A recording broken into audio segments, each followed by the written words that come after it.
Мұражай әр елдің тарихын, салт-дәстүрін, мәдениетін танытатын құнды орын. Мұражай қызметкерлері осы құндылықтарды танытып жұмыс істейді. Сіз бұл мамандықты қалай таңдадыңыз? Мамандық таңдауда менде бір аса бір қиындық туған жоқ, өйткені біздің әулетіміз, отбасымыз толы мұғалімдер отбасы болатын. Атам қазақ СССР халық ағартушысының үздігі, 40 жыл педагогикалық өтілі бар мұғалім, қазақ тілі әдебиеті пәнінен. Әкем де осы жолды қуды, әкемнің әпке інілері де бәрі де осы мұғалімдік жол таңдағаннан кейін мен де осы жолға келіп түстім. Яғни 2001 жылы мектеп бітіргеннен кейін осы білім Көкшетау қаласына келдім. Мінекей соңында өзім жанымның қалауы болған тарих пәні мұғалімі мамандығын игердім. Бірақ білім саласына емес, мәдениет саласына, яғни музей саласына бет бұрдым. Біздің Қазақстанда музейтаным мамандығын оқыту өте кенжелеп тұрғандықтан, бұл музейде көбінесе археологтар, тарихшылар және қазақ тілі, орыс тілі пәндерінің мұғалімдері осы музейде қызмет етеді. Сондықтан мен өзіме қызық болған тарихтың өткен ата-бабаларымыздың шежірелері қалған осы бір сүрлеуді өзім таңдап, осы жолда қазір қызмет етіп жатырмын. Сіз бұл мамандықты қалай жақсы көресіз?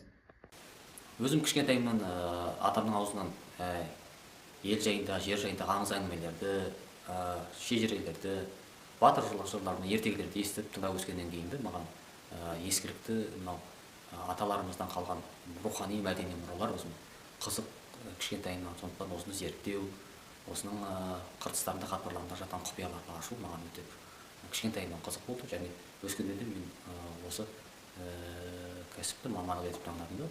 Және бұл маған қиындық та тудырмады. Енді өзім үшін осы тарих және этнография, қазақтың өнері, қазақ өнерінің тарихы өзіме соншалықты жақын. Мамандығыңыздың қиындығы неде? Енді жалпы мамандығын жақсы көрген, өзінің жұмысына деген жауапкершілігі бар адам, өзінің істеп жүрген жұмысын қиынсынбайды деп ойлаймын. Мен өз басым бұл жұмысты қиын, қолымнан келмейді, осы істей алмаймын деген ой бір күнде, бір сәтте де ойыма келген емес. Сондықтан мен бұл мамандықты қиын деп айта алмаймын. Сондықтан мен бұл күнделікті жұмысыма асығып келемін және өзімнің әріптестеріммен бірге күнделікті жұмысымызды істеуге өте қашанда болса дайын және осы музейде істегенді өзім мақтан тұтамын. Қай мамандық болмасын, әрқайсының болашағы жарқын.